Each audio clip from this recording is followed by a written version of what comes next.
Morning, guys. Today I'm doing a little bit of hopefully going to help some of them, maybe the smaller plumbers, just showing them how to maybe use a quote and invoicing all in one on Excel. I've called it the plumber's quote and invoice spreadsheet. And I'm going to show it to you now, but the first thing we need to just discuss for a second is tips to continually prevent COVID-19. So if you could just read there, you must obviously always wear a mask in public, wash your hands with soap or alcohol-based sanitizer, avoid touching your eyes, nose, and mouth with unwashed hands, avoid close contact with people who are sick, cover your cough or sneeze with a flexed elbow or tissue, then throw the tissue in the bin, and clean and disinfect frequently used surfaces and objects. Right, and now we get on to my spreadsheet.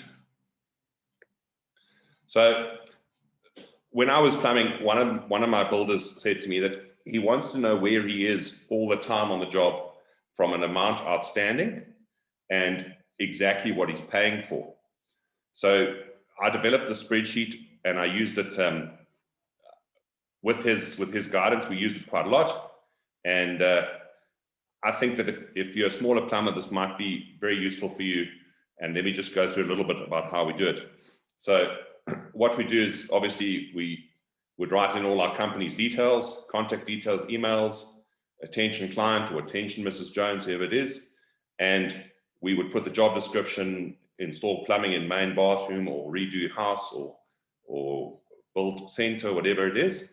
And then I would put everything in that we were going to do for the job. So there would be PVC and ground, and I would also stipulate less than 1 meter deep. Quantity is 55 meters, and there's a cost. Guys, please don't use these costs because I've sucked them out of the sky. And if you use these costs, you're going to be very wrong. So you guys need to actually go through it and work out what these things cost. And I try and give as much detail as possible on the spreadsheet so that when it comes to doing the job, your customer knows exactly what to expect and the cost. And also, I try and break it up. One of the things that plumbers love to do is quote per point. But if you install a Hansgrohe shower mixer that has 3 eye boxes with diverters and extra shower rows and things like that, there's no ways that thing can cost you the same to install as a low-level toilet, for instance. So again, if you look at this spreadsheet, we've quoted everything in what we're doing. So if you look here, we've put hot and cold water supply to main bathroom shower. They're putting 2 showers in and they maybe 2,300 Rand a shower. Whereas the bath, because it's an easier installation, is only 1,800 and the basin is only 1,200 Rand a basin. And a bidet again is only 1,200 Rand because it's just a hot and cold. And then we've also included things like or supply hot and cold water from geyser to main bathroom. Because a lot of builders say, how much are you per point? But per point is not a good way to quote because things happen and they ask you then, oh, you 2,000 Rand a point. Please go and put a prep bowl in the bri area, which is 30 meters from all the other plumbing. And you're going to be pouring money down the drain to do that. So we like to say, or we suggest you give as much information as possible when you're quoting. And that is also then easy to come back to and say, well, you know, we charged you 1,200 Rand a basin, but we charged you 2,000 Rand a shower because it was more work. Maybe they want a shower channel, for instance, which is a lot more work than putting in a shower trap.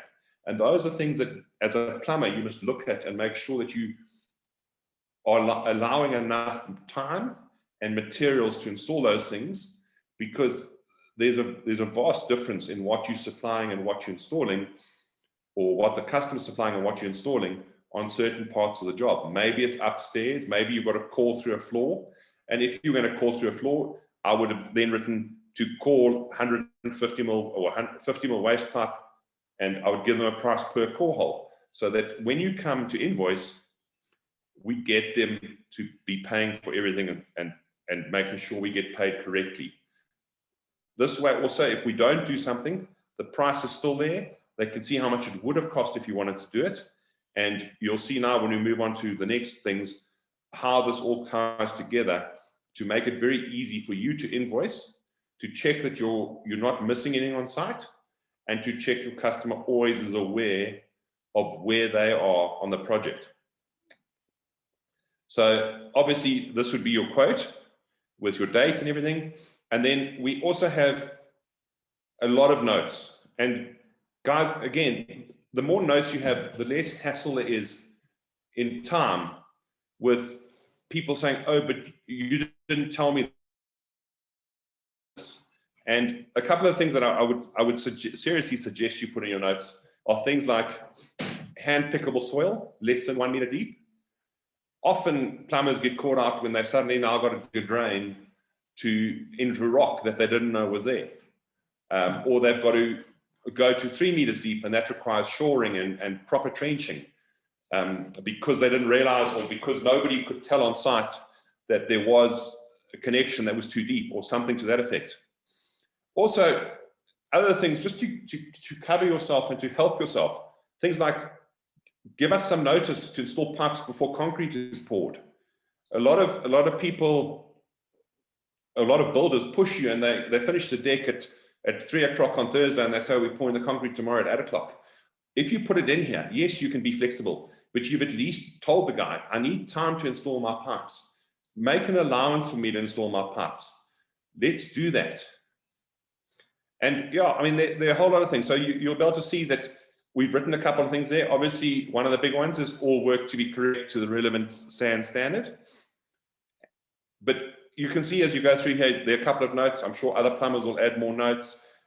Maybe you want to fill in the relevant SAN standard that you actually want to be looking to. On some things, I wouldn't overcomplicate it. On others, I would be very pernickety about. And also, guys, the validity of a quote. 14 days or 30 days is probably as long as you want. I know at the moment the PVC prices are crazy because of people battling to get hold of materials and things like that. So if there was a lot of PVC on this job, I might write something to the effect that subject to availability of materials or something like that, just so you're covered. But if we get the spreadsheet and you do it like this, everything is there. You've got your quantities. If something changes, it's simple to adjust your quantity. Your customer has in effect already accepted your price per meter. So if the drain went from 55 to 110 meters, whatever it is, he's already accepted 185. So it becomes difficult for him to say, oh, but you're much more expensive. The other thing that's nice about a quote like this is if something gets changed and something gets removed, you haven't just given him a price of 59,000 Rand for the job. He now knows that if they take off a PVC gully and gully top, he's only going to save 900 Rand, or your quote is only going to change by 900 Rand. And it's not open for negotiation where you can turn around, because if you've given him a price at the end of the job or just to complete the job, he can turn around and say, but the gully should be worth 3,000 Rand. I didn't realize you were only going to charge me 900 Rand for it. This way, everything is documented. All the values are documented, and it's very open and honest for the customer to see. And then when we come to the invoice, we've now been given the go-ahead on the job, and the customer said go ahead, and we've worked on the job a little bit, and we go to invoice number 1, and we start with the invoice. And what I like to do is I like to put percentage complete, and you can go through the job with your quantities available, with your homeowner, and say, you can see we've dug the ground, it's the PVC pipes installed, but we haven't had it inspected by the building control officer, and we haven't refilled the trench, and maybe we haven't put rodding eyes on. So we 25% complete. That way you also get some money for what you've done. Because one of the other things is you want to be managing your cash flow all the time as a plumber. So there's no point in digging a hole and you've got a lot of your money in the ground, and you're not getting any money back because you're not wanting to invoice, or you can't invoice until it's complete. This way, you can say to the homeowner or the contractor, but look, I've dug the hole and I've put the PVC pipe in, so we're 25% complete. And he'll say that's a fair deal, and that takes the 25% of the value, and it automatically works it out for you. And then you can say, well, I've connected the sewer at the boundary, so that's 100%. And then I've installed the concrete gully top. Well, I've installed the gully, but I haven't put the concrete gully top on, so I get 40%. And you can go through it. I've put in a couple of numbers here, and I can say that, you know, we've got the pipe to the vent stack, but we haven't got it done. So there's 50%. And you can see that, especially on the hot and cold water supply, we can show them that we've put the pipes in the wall and the water's on. So we think that we're entitled to 50% of the value of that sanitary fitting installation, because everything's done and we're waiting for the tiler to complete now. And when he puts the tiles on, we can fit the toilet and we can fit the shower mixers and roses and the bath and things like that. But basically 50% of the job is done, and 50%, or I'd like to get 50% of my money. And this way, you as a plumber are not financing the job for months and months, and your customer also knows where he is. And as a customer, you can look at it and say, well, if my plumber disappears tomorrow, I've actually only paid him for where he is. I haven't paid him extra. I'm not feeling uncomfortable that my plumber is going to do a runner. I'm feeling comfortable that this is the amount of work we've done. And if you walk through the job with your customer and agree on these percentages, it becomes very easy. We haven't put the water pipe in yet because we're on a temporary supply. We haven't installed the geyser and the pressure reducing valves, but that's where we are on the job. And then, but using the percentage, it calculates automatically the spreadsheet, the value, and that gives us the subtotal, and then how much money is due at the end of the day. And we also leave their balance of project outstanding. So our customer knows that there's still 44,000 Rand is due from what the original quote was. Then what happens is maybe your customer says, we need some extras. We want a couple of garden taps. We forgot we needed a side toilet, and we need a sprinkler takeoff valve, and we want to install a base or replace the basin and toilet, whatever it is in the guest bathroom. So you add those as extras to your job, and a week later or 2 weeks later, you come along and you now added the extras in, and this all comes in here, and you can change the percentages, but basically at the end of the day, this all ties up. It tells you still what the balance outstanding is. It tells you what customer paid on the last invoice, and now what the balance due is today. And then your customer hopefully pays you. Then we come along and the customer says, you know what, I actually want you to supply the shower mixers and arms and whatever else,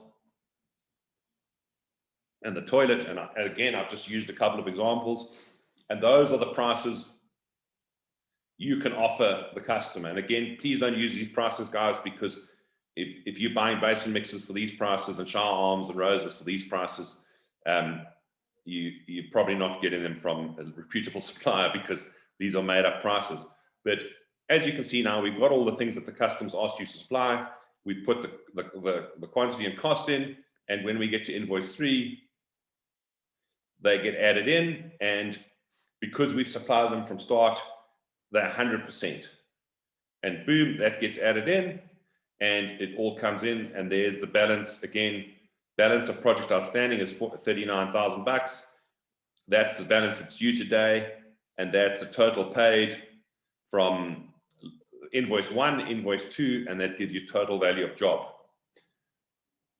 Then we come along and we have extras 3 or extras 2, and again, this is now a couple of things. The pipe drilled in the shower by the doorman, installed a washing machine, and we installed a fountain for the customer. Those get added in, and at all times you can see their records. The customer can go back and say, but what's this? And you can say, but here it is. It was invoice 1. It was on your extras quote. And at all times you can share the spreadsheet with your customer, and your customer can see exactly where you are on the job, and you as a plumber know exactly where you are on the job, so that your costs are transparent. Your customer knows exactly what he still has outstanding, and you know when you go to do your budget for the month, if I finish off that job next week, there's a whole lot of money outstanding because all of those are at 50%, And I know that there's a balance of 39,000 Rand outstanding on the project. So when we finish in 2 weeks' time, I can expect to get 39,000 Rand into my business, which will pay for my bucky or pay the salaries. And I can see also whether I've made money on this job, and I can learn from this job for next time and say, you know what, some of these things take a long time to get paid for. I must increase, because if you look from invoice 1 until invoice 3, I haven't earned any more money because I put the copper pipe on the wall, but the tiler took too long and the plasterer took too long. So I must remember next time that maybe I must try and invoice 60% for copper pipe and things on the walls, or increase the value of what I'm charging for these things, because I know that I'm going to have to wait 3 or 4 months to get paid from when I've installed the water pipes, whereas other things I get paid for very quickly. So maybe we can make a little bit of a saving on those things and increase the cost on the other things so that you can manage your cash flow as a plumber.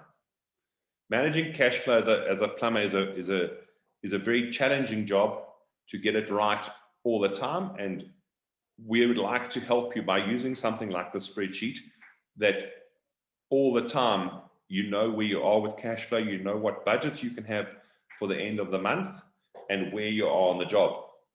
And again, with the spreadsheet, it also means you as a plumber are safe, that if you've done 50% of the work and the guy doesn't want to pay you anymore, at least you know where you are from a loss point of view. Or if you need to walk away from the job, you've got your money and you basically covered. Yes, maybe you don't have your profit, but you covered from most of the payments. And if the guy stops paying you, everything's on the invoice. So you know straight away from invoice 1, if he doesn't pay you, we've lost that much. And again, we're spreading the risk over the 2 weekly draw or the monthly draw, whatever it is, for the small jobs, that you know where you are all the time. And because you're invoicing reasonably often and reasonably accurately, you as a plumber are less exposed to risk. And then hopefully when we finish, we add the extras in, and when we get to invoice, maybe invoice 4, we have all the, sorry, we should have put invoice 4 there. And again, we'll have all the things there, and we're now 100% complete on everything. Everything, as you can see, is 100% complete. The maths is done for us. And there's our total. The whole project came to 126,000 Rand. We came to 126,000 Rand exactly as per the contract. And we've got all our payments here. There was invoice 1, invoice 2, invoice 3, which gave us total paid for the job, which they paid us 73,000 Rand of it so far. And if you take 126 and you minus 73,000, there's the formula. It gives you the 53,167. And again, if we go here, and this has also all got a formula, we say 126 less 73 is what they've paid us, and that's what's outstanding. And there's the balance of the project. So we know from a plumbing point of view, everything we've added and put in is correct here, and it's been paid for, or will be paid for when we send this last bit in. And as you can see, at all times, your customer knows exactly where he is on this job, what's going on, and if anything changes, you can add it straight away into the extras or the sandwich columns, and your customer, everything's transparent. And that's what we want to do with this sort of a spreadsheet. And again, this can become, we could be going up to invoice 10 or 12 here, and depending on the length of the project and how big the project is, you can work with this. I can tell you that I worked with a couple of quantity surveyors with this sort of a spreadsheet, and they all liked the fact they could see exactly where they were all the time with a percentage done, and it made everybody comfortable. So that's what our little spreadsheet does. I'm going to share the spreadsheet on the website, so plumbers will be able to download it. But please, guys, as I say, the more detail and the more explanations you can do, the better for your customer. And these costs, you need to work out yourself, guys, because if you use these costs, On some things you might get very rich, but on other things I think you might get very poor.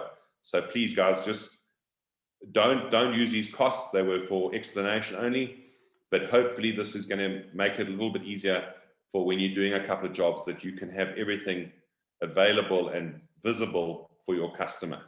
Thank you.